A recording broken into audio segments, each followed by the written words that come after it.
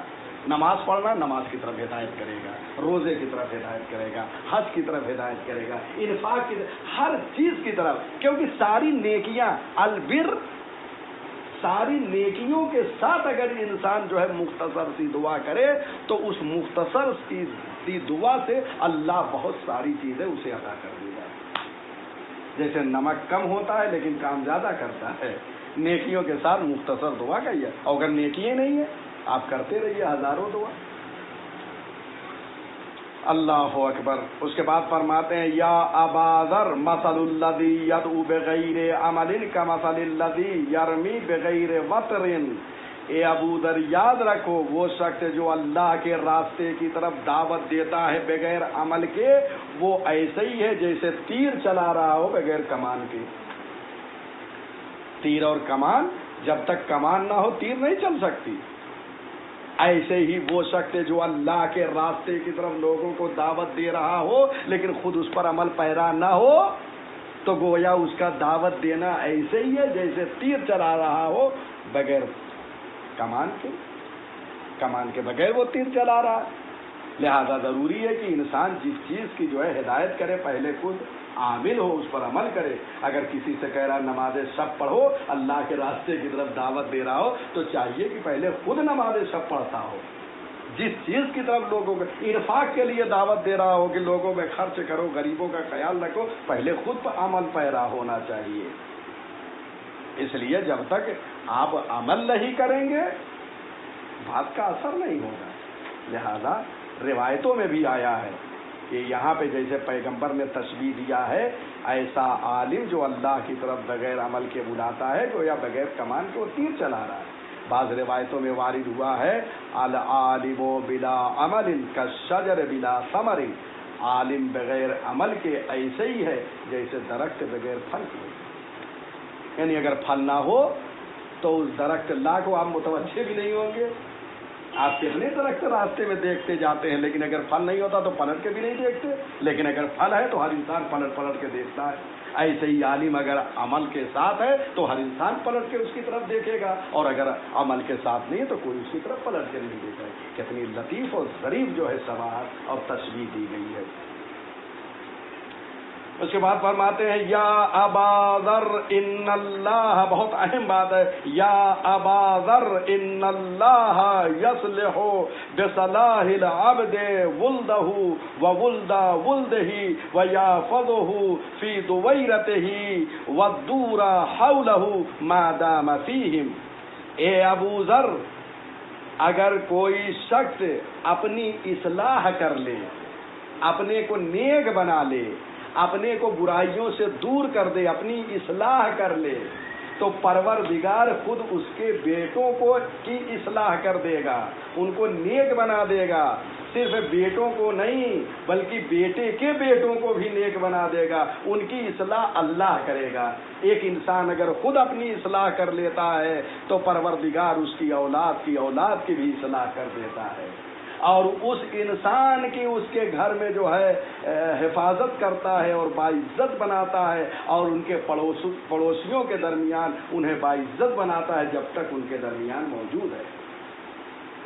اور فرما رہے ہیں یعنی اب یہ انسان پہ خود موقوف ہے کہ اپنے کو وہ کیسا بنائے کہ پروردگار ان کے بچوں کا اور بچوں کے بچوں کو خیال رکھتے ہوئے ان کی اصلاح کرے.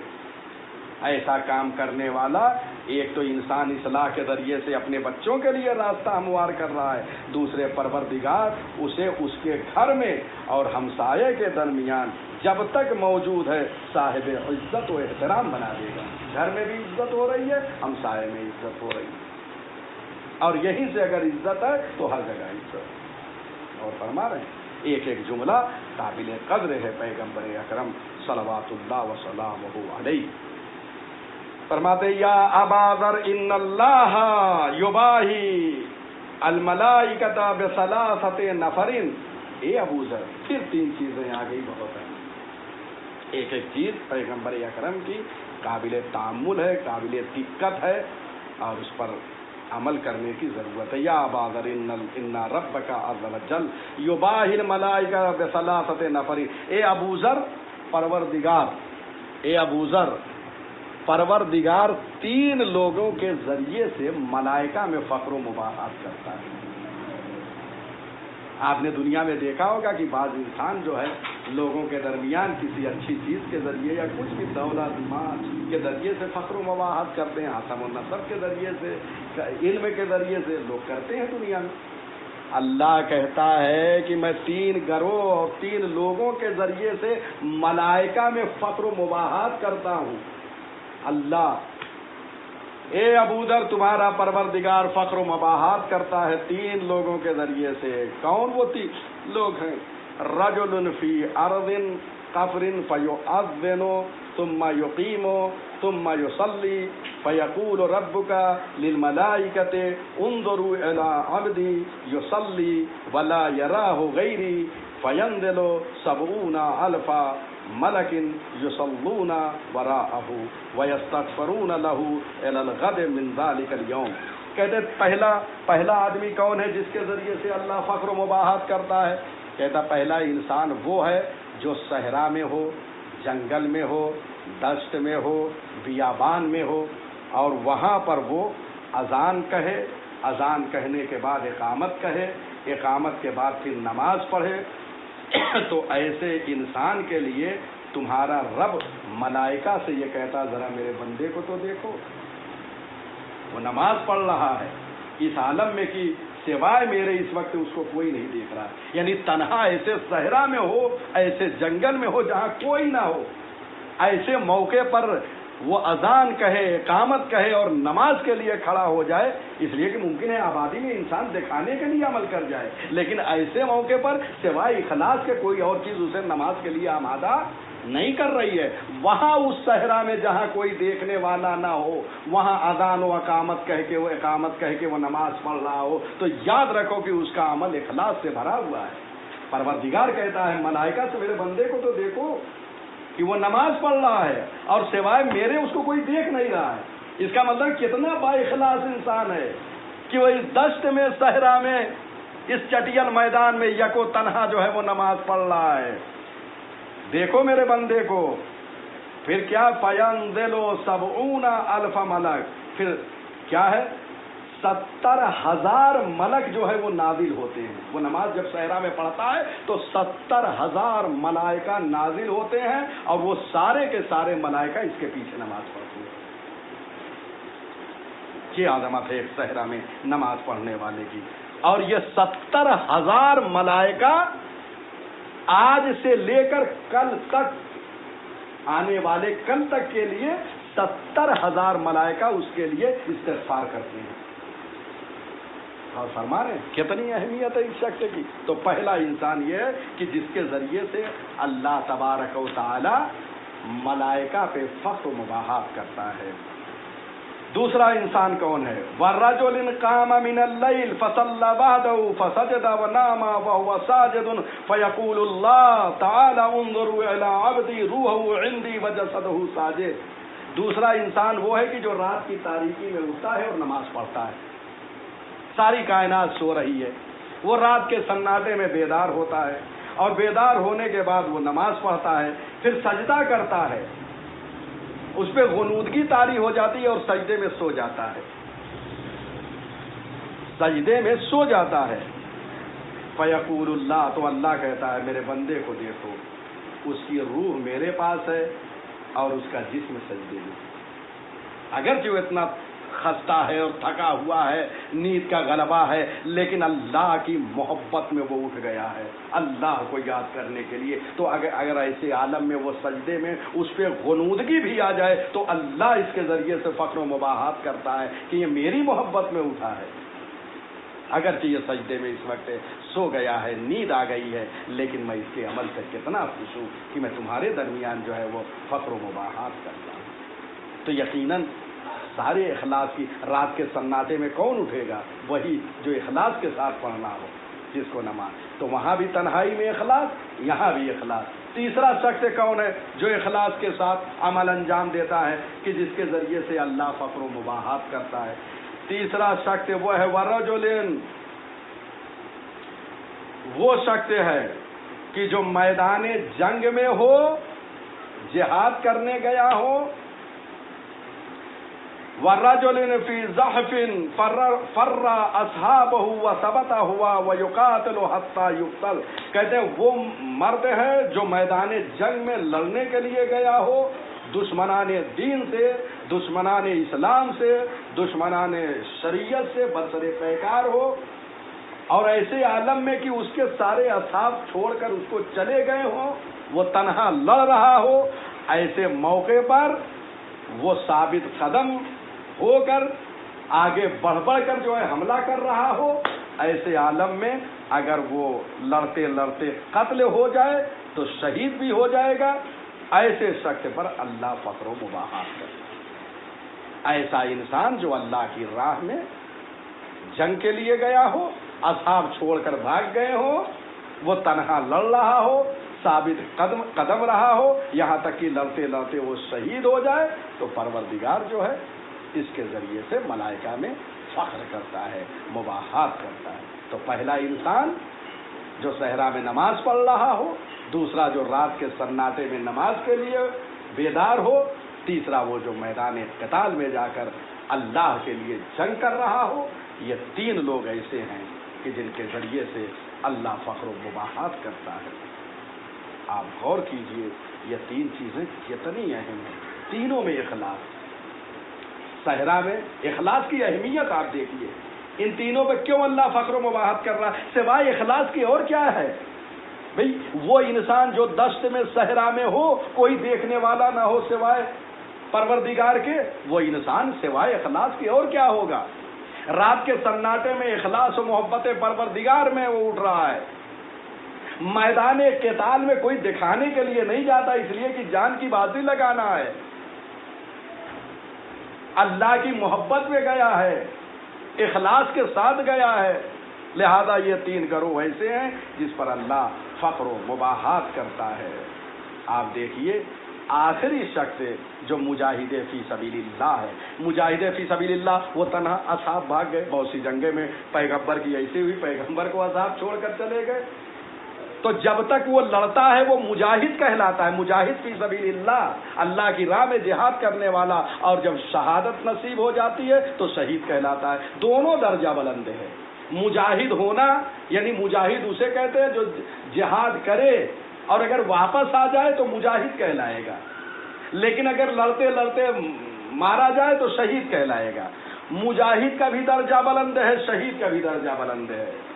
مجاہد فی سبیل اللہ کی قرآن نے تعریف کیا ہے، فضل اللہ المجاہدین علی القاعدین اجرا عظیما، اللہ نے مجاہدین کو گھروں میں بیٹھے رہنے والوں پر فضیلت دی ہے، اس لیے یہ گھر میں بیٹھے رہ گئے۔ یہ مجاہدین فی سبیل اللہ صحرا صحرا جا کر اور میدان قتال میں چلے گئے ہیں، تو یقیناً اللہ کے نزدیک یہ عظیم ہے، ان کا اجر ہے،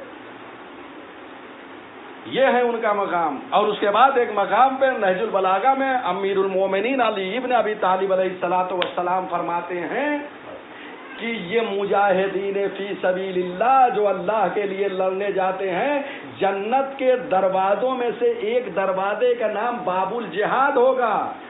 یہ مجاہدین فی سبیل اللہ اسی دروازے سے جنت میں داخل ہوں گے، پورا محشر بھرا ہوگا۔ یہ محشر اس دروازے سے نہیں آئے گا، بس اس دروازے سے وہی آئے گا جو مجاہد فی سبیل اللہ ہو، اللہ کی راہ میں جہاد کرتا رہا ہو۔ اس لیے کہ نہج البلاغہ میں امیر المومنین علیہ الصلوۃ والسلام فرماتے ہیں وَأَمَّا الْجِهَادَ بَابٌ مِّنْ أَبْوَابِ الْجَنَّةِ فَتَحَهُ اللَّهُ لِخَاصَّةِ أَوْلِيَائِهِ، جہاد جنت کے دروازوں میں سے ایک دروازہ ہے، اللہ نے سب کے لیے اس کو کھولا نہیں ہے، اپنے خاص دوستوں کے لیے اسے کھول دیا ہے۔ خاص دوست کون ہے اللہ کا؟ وہی ہے جو مجاہد فی سبیل اللہ ہو. اور فرما رہے ہیں مجاہد فی سبیل اللہ کا درجہ کیا ہے.